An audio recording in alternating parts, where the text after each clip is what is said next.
बिस्मिल्लाहिर्रहमानिर्रहीम, अस्सलाम वालेकुम। आप सभी को खुश आमदीद। मैं हूं सलमान मिर्जा और आप देख रहे हैं मेरा यूट्यूब चैनल और Facebook page sum up with Salman Mirza. जनाब, क्या हाल है, कैसे हैं आप लोग? मैं उम्मीद करता हूं, दुआ करता हूं आप जहां हो खैर वाफियत से हो, सेहतमंद हो, तंदुरुस्त हो। और ये वीडियो देखने के लिए आप सभी ने अपना कीमती वक्त निकाला है हुजूर वाला।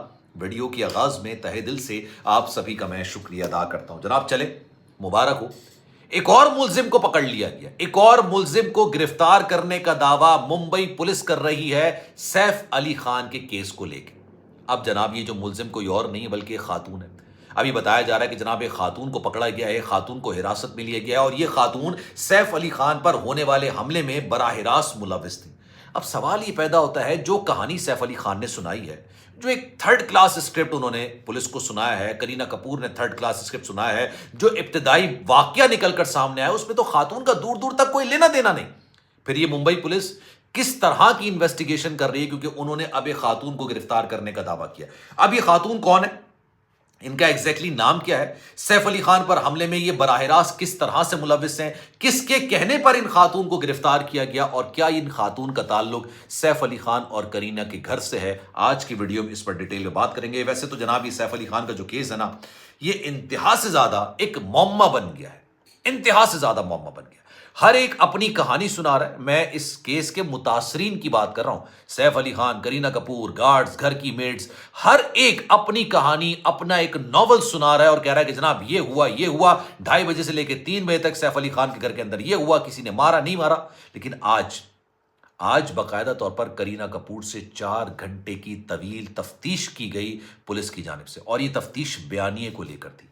जो इब्तिदाई बयान करीना कपूर ने पुलिस को बाकायदा तौर पर रिकॉर्ड कराया था ना, उन्होंने कहा था कि जनाब मैं तो उस वक्त घर में थी नहीं, जब 2:30 बजे ये शख्स आया और इसने चाकू चूरियां चला दी सैफ अली खान पर, उस वक्त तो मैं घर के अंदर थी नहीं, मैं तो घर से बाहर थी, मैं तो अपने कजन्स के साथ, बहनों के साथ, करिश्मा कपूर के साथ मैं तो पार्टी कर रही थी। लेकिन जब सैफ अली खान 6 दिन के बाद लीलावती अस्पताल से डिस्चार्ज हुए, उन्होंने जो पुलिस को बयान दिया, उन्होंने कहा कि जनाब मैं और करीना कमरे में थे जब हमें शोरगुल की आवाज आई, और जब हम दोनों भागते हुए गए, मेंशन में दोबारा कर रहा हूं, सैफ अली खान ने कहा मैं और करीना जब दोनों भागते हुए गए तो एक मेड जख्मी पड़ी हुई थी, हमारा जो छोटा बच्चा था उसके साथ एक मेड खड़ी थी और एक अनजान शख्स वहां पर चाकू लिए खड़ा हुआ था।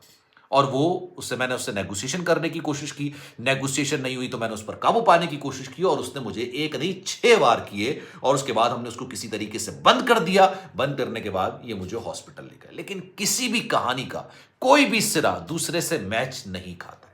जब ये 2:30 बजे सारा वाकया हुआ, 2:30 बजे के बाद आप सोचिए कितनी देर में अस्पताल पहुंचता है इंसान, 5 मिनट, 10 मिनट, 15 मिनट, 20 मिनट, आधा घंटा। सैफ अली खान को 4:11 पर लाया गया। और अब तो ये भी मुअम्मा बन गया है कि भाई छोटा बेटा लेकर आया कि बड़ा बेटा लेकर आया। डॉक्टर अलग बयान दे रहा है, गार्ड अलग बयान दे रहा है, सैफ अली खान अलग बयान दे रहा है, करीना कपूर अलग बयान दे रही है। इसी दौरान इसी सारे मामले में जो शख्स सीसीटीवी वीडियो के अंदर नजर आया, जिसके बारे में कहा जा रहा है कि ये शरीफुल इस्लाम है, इसको हिरासत में ले लिया गया। अब जनाब मैं आपको बताता हूं कि जो खातून पकड़ी गई हैं, ये बेसिकली खातून है कौन। शरीफुल इस्लाम, जिसके बारे में कहा गया कि बांग्लादेशी एक शख्स है, गैर कानूनी तरीके से भारत में दाखिल हुआ। मकसद इसका दाखिल होने का, यहां पर आने का सिर्फ चोरी डकैती की वारदातें करना था। बड़े मजे की बात है, एक चोर डकैत 12वीं मंजिल पर जाके चोरी करता है। हालांकि शुरू के जो 11 मंजिल है ना उसको छोड़ देता है, भूल जाता है, और 12वें मंजिल पर जाके वो बाकायदा वारदात करता है। और छुरा भी लेके नहीं आता, छुरा भी उसने करीना कपूर के घर के किचन से लिया। सही है, चलें ये बात। अब वो जो नंबर यूज कर रहा था ना, मतलब जो उसका मोबाइल नंबर था, जिसके नाम पर रजिस्टर्ड था वो नंबर, वो एक खातून के नाम पर था। उन खातून को आज बाकायदा तौर पर मुंबई से बाहर, मुंबई से, मैं मुंबई के अंदर की बात नहीं कर रहा, मुंबई से बाहर दूसरे शहर से इनको हिरासत में लिया गया और राहदारी वारंट हासिल किए जाते हैं। राहदारी वारंट ये होते हैं कि जनाब हमें दूसरे शहर से इस शहर इस मुलजिम को लेकर आना है, तो हमें राहदारी वारंट जारी किया जाए। उनको जनाब गिरफ्तार किया और इनको यहां पर लाया जाएगा। लेकिन कोई ये बात नहीं कर रहा कि सैफ अली खान और करीना कपूर के दरमियान जो बयानात में एक वाज़े, बल्कि वाज़े तो छोड़िए, 100% का जो एक डिफरेंस आ रहा है, वो क्यों आ रहा है। बड़ी मजे की बात मैं आपको बताऊं, इस घर से, सैफ अली खान के घर से 19 के करीब नमूने लिए गए। कितने नमूने लिए गए? 19 के करीब फिंगरप्रिंट्स के नमूने लिए गए। फॉरेंसिक की टीम आती है ना, आपने सीआईडी से हम बचपन से देखते आ रहे हैं कि भाई पुलिस भी आती है, सीआईडी भी आती है, फिंगरप्रिंट्स लेते हैं, शवाहिद लेते हैं, दीगर चीजें होती हैं, वहां से तहकीकात का आगाज होता है। अब फिंगरप्रिंट्स, 19 फिंगरप्रिंट्स सैफ अली खान के घर से लिए गए। भाई एक फिंगरप्रिंट تو ان نون ہونا چاہیے نا، ان آئیڈینٹیفائڈ ہونا چاہیے نا، جو کہ شریف الاسلام سے میچ کرے. وہ آیا، اتنے ہاتھ پیر چلے، اتنی سب کچھ ہوا. اچھا میں آپ کو ایک اور مزے کی بات بتاؤں، جب یہ سب کچھ ہوا تھا تو شریف الاسلام بھی زخمی ہوا ہے. شریف الاسلام بھی زخمی ہوا ہے، اس کے خون کے چیٹے بھی اس پر آئے، جو اسٹوری سیف علی خان نے سنائی اور جو میڈز نے سنائی ان کے مطابق. حقیقت کی بات نہیں کر رہا. اب بڑے مزے کی بات یہ ہے، جس کو پکڑا نا اس کے جسم پر چھرے کا نشان تو چھوڑیے، اس کے جسم پر ایک خروش تک نہیں ہے، ناخن کا ایک اسکریچ بھی نہیں. اب پولیس یہ کہہ رہی ہے کہ بھائی ہم نے تو بندے کو پکڑ لیا. فورنسک یہ کہہ رہی ہے کہ بھائی 19 جو ہم نے فنگر پرنٹس لیے ہیں وہ سارے کے سارے گھر کے ممبرز کے ہیں. میڈ ہو گئے، بچے ہو گئے، کرینہ کپور ہو گئی، سیف علی خان ہو گئے، کوئی بھی ایک ان آئیڈینٹیفائڈ باقاعدہ طور پر یہ فنگر پرنٹ نہیں ہے. تو آپ مجھے ایک بات بتائیے کہ گھر پہ اندر کوئی آیا نہیں، اس کا مطلب ہے اگر آتا تو یار کچھ نہ کچھ تو وہ ٹچ کرتا نا یار، کچھ نہ کچھ ٹچ کرتا. اتنا سیف علی خان کو مارا پیٹا، چاروں چکیاں سب چلا دی انہوں نے، چاقو بھی چل گیا، چھریاں بھی چل گئیں، ایک فنگر پرنٹ نہیں، ایک فنگر پرنٹ نہیں ملا ہے پولیس کو. اور پولیس اب یہ کہہ رہی ہے، پولیس کا موقف یہ کہ بھائی یہ شریف الاسلام ہی ملزم ہے، لیکن شریف الاسلام نہیں ہے، کیونکہ جو فورنسک ایکسپرٹس ہیں وہ کہہ رہے ہیں کہ جس شخص کا جس تصویر جو آئی ہے سامنے اور جس شخص کو پکڑا گیا ہے وہ دونوں کا حال احوال، آنکھیں، آئی برو، لیپس، چیکس، چہرے کی لمبائی موٹائی سب ایک دوسرے سے بالکل مختلف ہیں. بالکل اسی طرح سے جس طرح سے سیف علی خان کے کیس کے اندر گھر کے اندر جو لوگ تھے اس وقت ان سب کے بیانات ایک دوسرے سے مختلف. اب ان خاتون کو حراست میں لے لیا گیا اور اس کی وجہ یہ کہ جناب صرف یہ جاننے کے لیے کہ جناب وہ نمبر جو کہ شریف الاسلام یوز کر رہا تھا وہ اس خاتون کا کیوں تھا. شریف الاسلام کے والد صاحب نے عدالت میں روتے ہوئے بیان دیا، میرے بچے کو پھنسانے کی کوشش کی جا رہی صرف اس وجہ سے کیونکہ مسلمان ہے.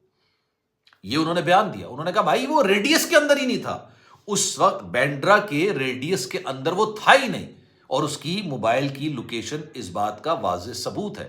لیکن ظاہر سی بات ہے ہائی پروفائل کیس تھا، پولیس سے پکڑا جا نہیں رہا بندے کو، یا بندہ پکڑنا ہی نہیں ہے کیونکہ یہ سارا معاملہ گھر کے اندر ہی ہوا ہے، گھر کے باہر سے تو کوئی بندہ ہی نہیں آیا. اگر آیا ہوتا تو فنگر پرنٹس ہوتے. اب مزے کی بات یہ ہے کہ اگر کسی میڈ نے چھرا مارا ہوتا تو کرینہ اور سیف کیوں چھپاتے، کہتے تھے بھائی یہ میڈ ہے، اس سے جان کو خطرہ ہے، پکڑیں اس کو، لٹکائیں، جو کچھ کریں. یہ معاملہ کہیں نہ کہیں گھوم پھر کے یہ آ رہا ہے کہ ان دونوں کے درمیان بڑا شدید قسم کا اختلاف ہوا. اختلاف کس چیز پہ ہوا ان نون ہے، یہ بات ابھی تک پتہ نہیں چل رہی. مطلب آپ یہ دیکھیے بھارت کے کچھ میڈیا کو چھوڑ کے پورا میڈیا یہ سوال کھڑے کر رہا ہے کہ بھائی یہ کون سی ساؤتھ کی فلم ہے جس میں نا آپ سمجھ لیجئے کہ اتنی لمبی لمبی پھینکی جا رہی ہے، اتنی لمبی لمبی پھینکی جا رہی ہے کہ لپیٹنے کے لیے آپ کو پوری زندگی لگ جائے گی. سب سے پہلے کرینہ کپور اس وقت گھر کے اندر تھی. کیوں کرینہ کپور نے کہا میں گھر کے اندر نہیں تھی؟ کرینہ کپور کی جو پارٹی کی کوئی پکچر ہی نہیں ہے جس کی وہ بات کریں کہ میں تو پارٹی کے اندر گئی ہوئی تھی. سیف علی خان کیوں یہ بات کہتے ہیں کہ جب یہ مجھے شور و غل کی آواز آئی تب جو ہے وہ میں اپنی بیگم کے ساتھ گیا. دوسرا بڑا سوال، چوری کرنے کے لیے، ڈکیتی کرنے کے لیے ایک شخص آیا، کوئی ہتھیار اس کے پاس نہیں، مطلب چھرا بھی اس نے کچن سے اٹھایا، کچن میں جا کے اس نے چھرا اٹھایا مارنے کے لیے. اور یہ کس طرح کا چھرا تھا، کس طرح کا خنجر تھا کہ اس کے 3 ٹکڑے ہوئے ہیں. اب یہ وہ سوالات ہیں، یہ وہ کوشچنز ہیں جس کی جواب جاننے کی ضرورت ہے. لیکن ممبئی پولیس ان تمام چیزوں کو، سوال جواب کو پوچھنے کے بجائے وہ کیا کر رہے ہیں، وہ جس کا نمبر وہ یوز کر رہا تھا وہ آبویسلی وہ کسی نہ کسی کا نمبر تو یوز کر رہا ہوگا نا، اپنے نام پر ہوگا، اپنے گھر کے کسی بندے کے نام پر ہوگا، اس شخص کو اٹھا کے لیا اور اس کو لنک کرنے کی کوشش کر رہے ہیں کسی طریقے سے سیف علی خان پر حملے پہ. بھائی یہ تو کہتا ہوں نا قدرت کا کرشمہ یہ ہے کہ 6 دن کے اندر ایک شخص جس کی ریڑھ کی ہڈی کے اندر 2.5 سینٹی میٹر کا خنجر کا ٹکڑا پھنسا ہوا ہو، وہ 6 دن کے اندر نہ صرف چلنے کے قابل ہو گیا بلکہ یہ دھڑا دھڑ قسم کی واک کر رہا ہے. بھائی اتنی شاندار کانفیڈنٹلی، اتنے بھرم سے وہ چل رہا ہے جیسے اس کو کبھی خروچ تک نہیں آئی ہو. تو جناب بہت سارے ایسے لوپولز ہیں جسے آپ کہہ سکتے ہیں کہ کوشچنز ہیں جو کہ اس کہانی کے اندر جواب طلب ہیں.